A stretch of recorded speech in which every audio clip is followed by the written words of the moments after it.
Today, we're gonna travel one of the most dangerous roads in the world.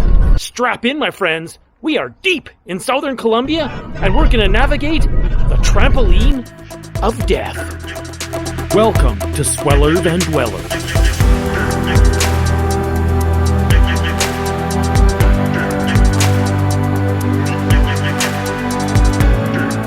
The trampoline of death, also known as the Devil's Trampoline, is a single-lane dirt road, only about 10 feet wide at points, carved into the jungle-choked mountainside of southern Colombia. Dense fog often enshrouds the road, making the trip even more dangerous. There's no sense in putting it off. Let's get on it. The Mocoa bus station is 100% action. The highway, and I use that word loosely, is a high, winding dirt road, and it's really slow. And as a result, huge lengths of transport trucks form because they have to go really slow. So the smaller vehicles are forced to do a lot of passing on this small mountain road. And once in a while, you get a transport truck driver who doesn't want anyone to pass him.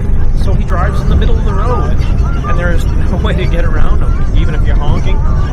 And one almost ran us off the road. We are forced to try and dodge and sneak our way around some of these guys. Like, that's what it comes down to. And you're doing it on blind corners a lot of the time.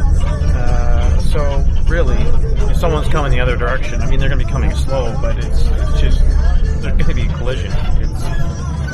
It's nuts. It's nuts. Here we go. Gun it. He's hauling gas. So we just stopped along the road, and the driver is letting air out of the tires. I can only think of one reason for this. I think the road is going to get much, much rougher, and he's preparing. We've been going for about 2 hours, and I'm honestly scared to look at my phone to see how far we've gone. Like maybe 5-10% of the way. It's only around 200 kilometers, but we are literally crawling through the mountains on these dirt roads that are winding, and right now we're completely stopped. Everybody's just wandering around on the road. No idea what's going on. Probably some truck's broken down somewhere. It's crazy. I might be able to walk faster. Each kilometer contains an average of 18 hair-raising curves, and quite a few involve crossing flowing streams of water that plummet straight down into the jungle below. We literally have to cross a river.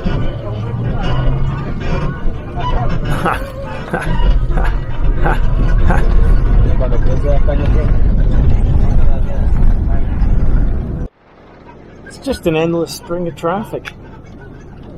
Because the road is so narrow, traffic officially only flows in one direction, alternating that direction every day. But there still are a lot of motorcycles coming the opposite way on this road. So when we're doing all these passes around blind corners, I mean, it's a little hairy. I mean, I'm not too worried about us, but motorbikes? I don't know. Kind of bad news. But I'm sure they're keenly aware of how things work, and they know what they're doing. It's just a bit unnerving. A lot unnerving. How about another river crossing?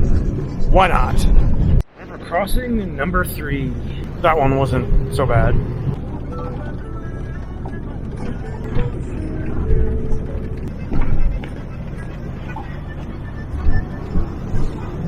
You know, it's quite amazing that they were actually able to construct this road This is unbelievable. You can see across the way transport trucks winding their way up the side of the mountain. In all the countries I've been to, I can't really think of a road that's much crazier than this. Maybe the Death Road in Bolivia, but that's decommissioned and for the most part used by a couple of motorcycles and a lot of thrill-seeking mountain bikers at this point. But this is a working road with just an endless string of transport trucks and a few buses trying to get by them. That just plummets. Like we're nearly a foot away from this. River crossing number 4. River number 5.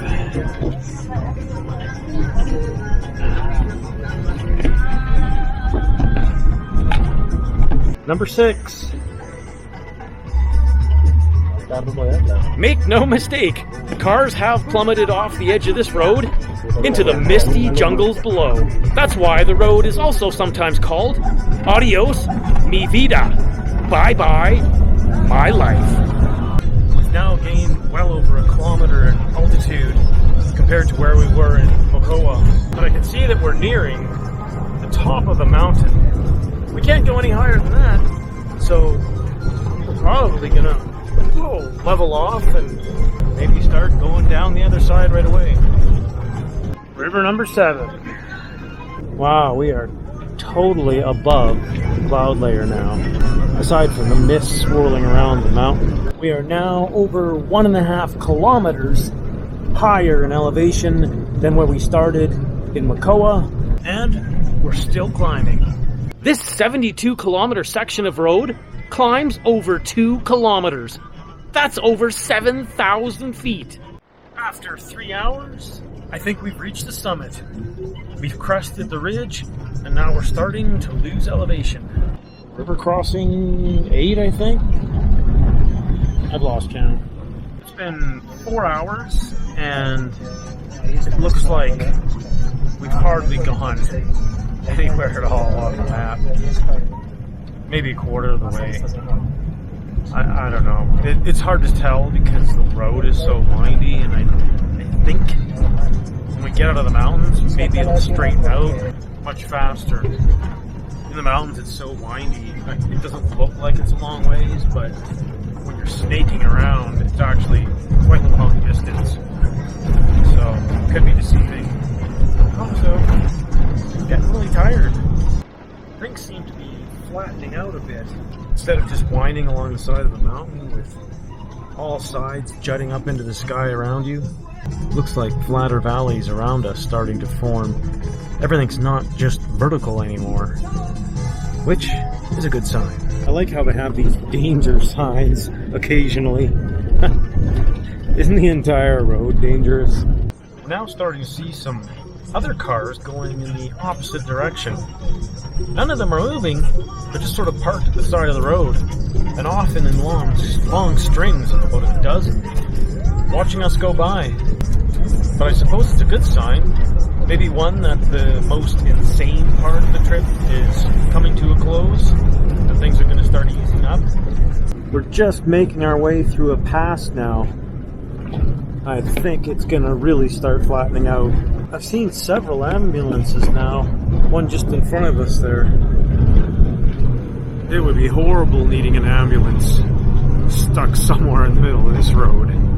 We have just gone through the pass, and on the other side, it's opened right up. We have passed the worst of the mountains. Now we're just going to wind down into the flats. You know, this is not really a great experience, but yet it is. You know what I mean? It's absolutely exhausting and a little bit intimidating, but it's really amazing. It's just a good idea if you prepare yourself and you know what you're getting into and you don't go into it with your eyes closed. Just strap yourself in and do it. We just passed the police control point, and now there's a whole string of traffic kilometers long. I don't know how far it goes. It's as far as the eye can see down this valley. Sitting and waiting for their turn to get on the road to Makoa. But it seems kind of weird at this time of day because it's going to be dark in a couple hours, and I can't imagine doing it in the dark. After 5.5 hours, we've hit pavement again, but we're still going at a crawl because the opposite lane is at a complete standstill as they queue up and wait their turn to get on the mountain road. And I don't know, for some reason we're just crawling. Problem is, you can't pass because the other lane is clogged. So you're only as fast as the slowest person. Just the way it is. Hopefully things will improve soon as we get lower into the valley and different road options open up and people disperse a bit. This trip is like being strapped into a carnival ride, except carnival rides last for about a minute, and this one goes on for hours and hours. And if you're not a crazy lunatic like me when you start the trip, you certainly will be when you finish. I thought we were home free and we were going to make it to Pasto just before dark, but the driver decided to stop for dinner. I guess that's good and bad. I am pretty hungry, so we'll eat and relax and just go with the flow. Gracias. And keep an eye on the driver so he doesn't leave without us while we're eating. This has got to be the smallest meal that I've had in Colombia at this crazy bus station. I made it to Pasto, but after that tiny meal, I'm ready to eat big. El Palacio del Ponque Pan. For 12,000 Colombian pesos, or $2.40. Let's check it out. I've eaten at plenty of places in Colombia for $2.40, but this one just might be the fanciest. It's actually a restaurant combined with a bakery. For the first course, we get soup. Let's take a look. All right, look at that. Potatoes, the soup that could be a meal. I'll tell you what, my friends, this soup really could be a meal. It is hearty. But Sweller, you already got soup for $2.40. How much more can you possibly get? Well, let's take a look at the main, my friends. Here it is. We got ourselves a big piece of chicken, French fries, rice, and a little bit of salad. This is one enormous piece of chicken. And remember, always eat your veggies, even if there's only a few of them. Look, Colombian meals typically aren't tiny, but this might be the biggest. I am really stuffed. This piece of chicken is huge. I think this just might be the biggest chicken in Colombia they gave me. We are now watching my video channel in the restaurant.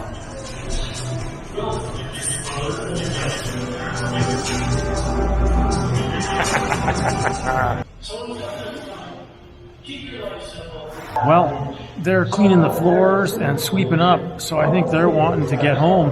But I did actually manage to eat all that food, and I am stuffed. And you know what?